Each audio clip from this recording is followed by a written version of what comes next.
Hello, my fellow page turners, and welcome back to the channel. I'm Matthew, the man with the hat who reads, and this is just a fun idea I came up with because in going over some stuff the other day, I realized I have been on Goodreads for 10 years this month. And every year I've been on Goodreads, at the end of the year, I would make a list of my top 10 for the year, which a lot of people do that when they're reading and stuff. So I thought, just for the fun of it, let's take those top 10 lists over the last 10 years, take the number one pick from every list, and then rank them into a definitive list of my 10 by year, I guess. I mean, some years I had more books I loved than others, so this isn't going to be an exact science, this video.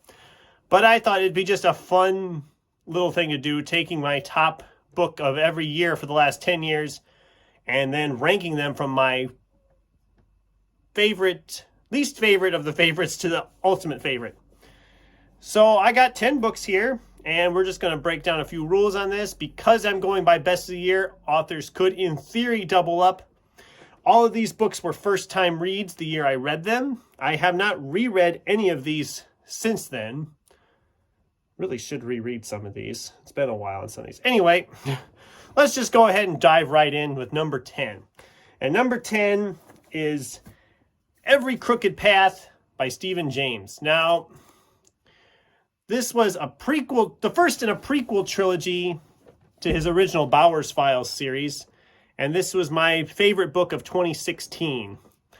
And the prequel trilogy isn't as good as the rest of the series was.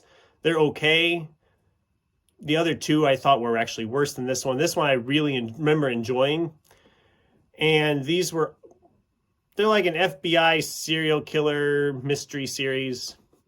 And this was a prequel trilogy to the other series. And I liked it, but looking back on it, it's not really a necessary thing, if that makes any sense. And yeah, this was my favorite of the three. I remember that very clearly. I should reread them. And actually, that's my plan next year, is to reread the whole series.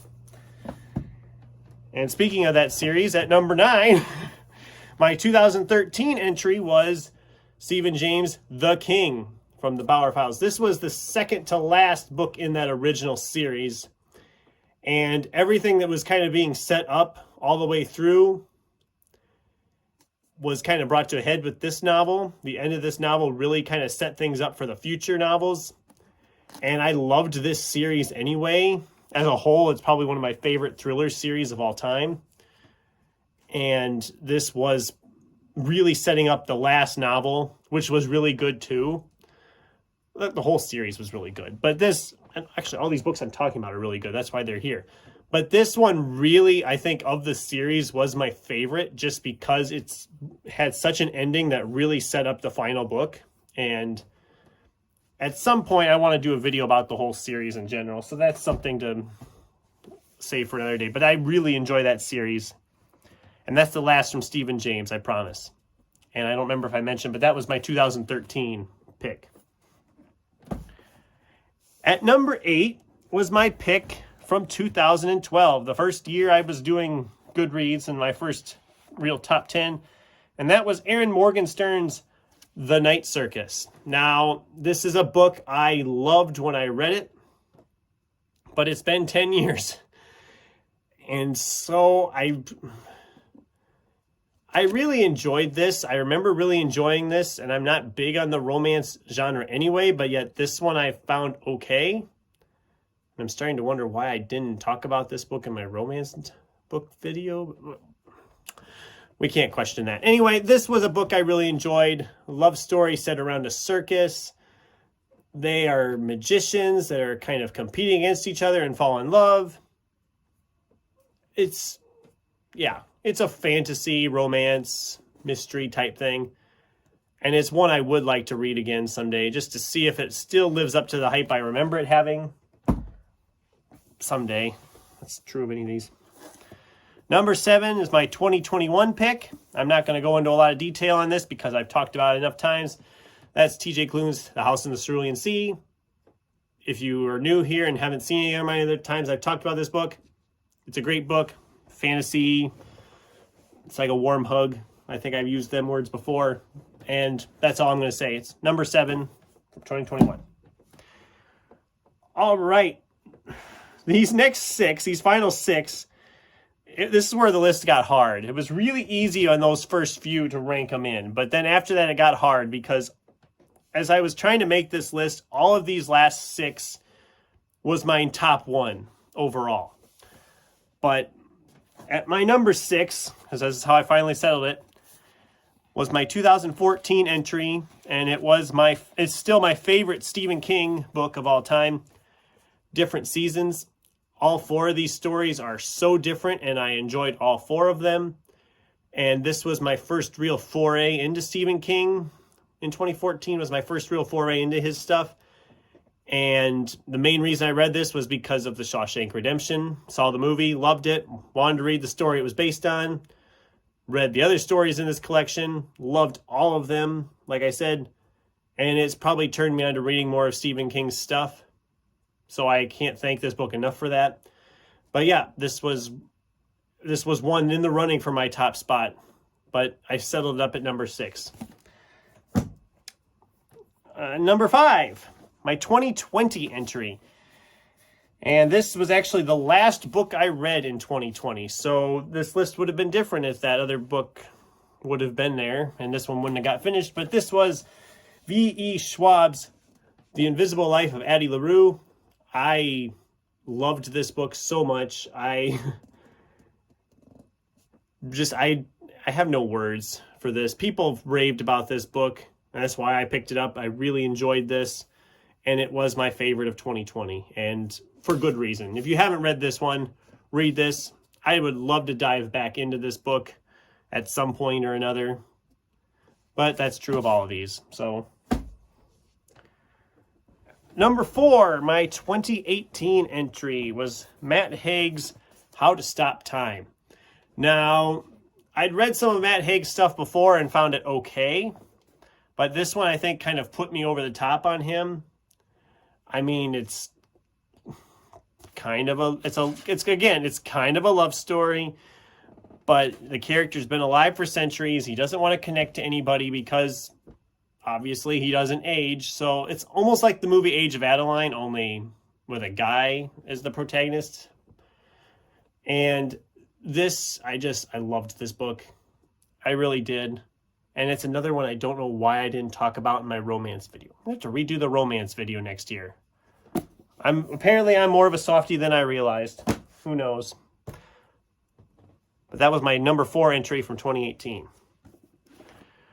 From 2015, my number 3 entry, and this really shouldn't surprise anybody, but this is actually the first real sci-fi novel on the list, which is kind of weird.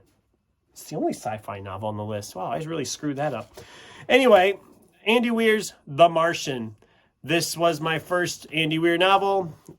I loved the novel so much. This is actually, I think, my second copy of the novel. My other copy got lost somewhere.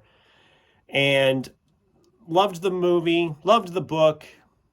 I loved everything about this story. It's another one I just absolutely adore.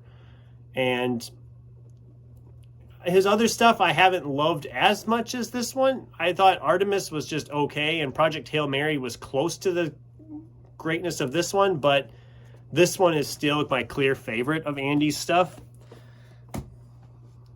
All right, now here comes the hard one, because my top 2 flip-flopped back and forth quite a while. I mean, the other ones all had a chance at number 1. They were all kind of in the running.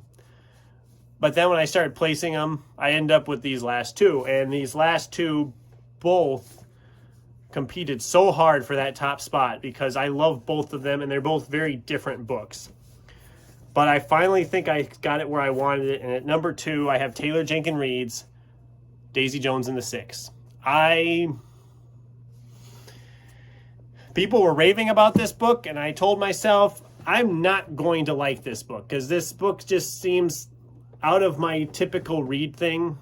I just am not, I don't know. I wasn't sure I would enjoy this, but I remember picking this up on a whim at the library, and I loved this book so much. And wanted to read it again the minute I got done finishing it, and that hasn't happened. It's another one that I should reread at some point. I would love to squeeze this in this year. I mean, it moves really quickly. I remember that much. I flew through it when I had it from the library and had to get my own copy, and on a reread, I might even put it as my top pick. I would probably swap these two around, but this was my 2019 entry, my best of 2019. Number 1 was this one, and it's number 2 overall. But at number 1, and if you know me at all, I haven't talked about this book a lot on the channel, but in just my everyday life, and I have recommended it to other booktubers because I've never seen anybody really talking about it much, and that's Jason Arnopp's The Last Days of Jack Sparks. Now, this is a book that shouldn't work. I mean, they literally tell you how it's going to end in the title. You know that this Jack Sparks is apparently not going to make it out of this book alive. He's your main character, and I mean, the title alone says, okay, he's probably not going to survive. And that's, I mean, it's even right in here. Jack Sparks died while writing this book. It's right there, clear as day. But this is a horror novel about Jack Sparks, who's a journalist researching the occult for his new book. And he ends up in a really furious Twitter storm by mocking an exorcism he witnesses. And then things go right out crazy town after that. I mean, he starts seeing things. There's a lot more creepiness. I mean, it's creepy as heck, and it's also funny as heck. I mean, it's a great horror comedy mix. I mean, it blows the mind. And I see nobody ever talking about this book, and that makes me so sad. I read this in 2017. This was my top pick for 2017. It was published, when was it published? Originally published in 2016 in Great Britain. First U.S. edition was September 2016. And like I said, nobody talks about this book. It's 6 years old now this fall. And I loved this book so much. I've recommended this book to people, and I will continue to talk about this book. And I will probably do a video about this book at some point just to get more into detail with it. But this is clearly my favorite number 1 book over the last 10 years of Goodreads. And yeah, that's my list. There's no scientific fact on this list. I just wanted to kind of talk about some books I've loved. Looking back over those top 10s, I've seen books that I'm like, okay, if I was to redo the list, that one would probably be the top now. That was especially true for those first couple. I think the rest of them are pretty safe bets. So that's what I still would have as my top pick. What did you guys think? How long have you been on Goodreads? Or are you even on Goodreads? What are your top books of all time in theory? Let me know in the comment section down below. Thanks for watching, and until next time, keep turning pages.